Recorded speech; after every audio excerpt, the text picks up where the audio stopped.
8 দিন যেতে না যেতেই ফের সচল সায়দাবাদ জনপদ মোড়ে সিলগালা করা বাস কাউন্টারগুলো। সেখানে ফিরেছে সেই চেনা বিশৃঙ্খলা। প্রশ্ন উঠেছে সিটি কর্পোরেশনের উচ্ছেদ অভিযানের। চলাচলকারীদের প্রশ্ন, অভিযান কি শুধুই তবে লোক দেখানো? তবে এ বিষয়ে কথা বলার জন্য সিটি কর্পোরেশনের কাউকে পাওয়া যায়নি। সায়দাবাদের জনপদ মোড় সপ্তাহখানেক আগেই ঢাকা দক্ষিণ সিটি কর্পোরেশনের বিশেষ অভিযানে ঘুরিয়ে দেওয়া হয় অবৈধ কাউন্টার, সিলগালা করা হয় কাউন্টারের শাটার, উচ্ছেদ করা হয় সাইনবোর্ড সহ সরঞ্জাম। কিন্তু চিত্র পাল্টাতে সময় লাগেনি 10 দিনও। আবারও চলছে টিকিট বিক্রি।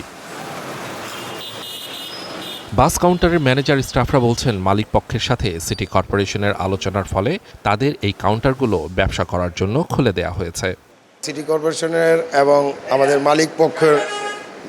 মালিক সমিতির পক্ষ থেকে এটা হয়তো ম্যাচুয়াল করছে, কিছুদিনের জন্য হয়তো আমাদের একটা সুযোগ দিয়ে সামনে কোরবানির ঈদ। এটা ক্ষয়ক্ষতি তো হয়েছে, এখন ক্ষয়ক্ষতি নিয়েই চলতে হইবে। তারপর মালিক সমিতি সিটি কর্পোরেশন পড়ছে, তারা যে সিদ্ধান্ত নিচ্ছে ওইটাই আমাদের মান্য নিতে হয়েছে, তাদের উপর তার আমাদের কোনো হাত নেই। আর মালিক পক্ষ ওনাদের এই সিদ্ধান্ত মানছে যে ঠিক আছে, পরবর্তী যখন টার্মিনাল কমপ্লিট হবে তখন ওনারা ওই জায়গায় চলে যাবে। আমাদের 3 থেকে 4 মাস সময় দিচ্ছে। এই যানজট হওয়ার কারণে পরিপ্রেক্ষিতে আপনার রোড গ্যাদারিং হয়, পরিপ্রেক্ষিতের জন্য বিচারে দেওয়ার চিন্তা ভাবনা করছে।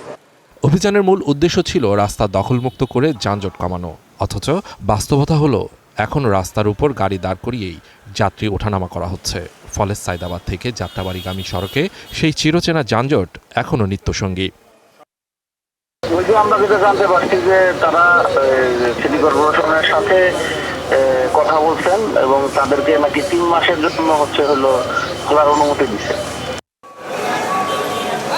3 মাসের সময় যদি দিতেই হয়, তবে ঘটা করে কয়েক লাখ টাকা খরচ করে কেন এই উচ্ছেদ অভিযান চালানো হলো? সেই প্রশ্নের উত্তর খুঁজতে সিটি কর্পোরেশনের সংশ্লিষ্ট কর্মকর্তাদের সাথে যোগাযোগের চেষ্টা করা হলে কথা বলতে রাজি হয়নি কেউ। তবে সরকারি টাকা খরচের উচ্ছেদ অভিযান কি সমন্বয়হীনতা নাকি আইওয়াশ? এমন প্রশ্ন নগরবাসীর। Suman Mahmud, star news, Dhaka.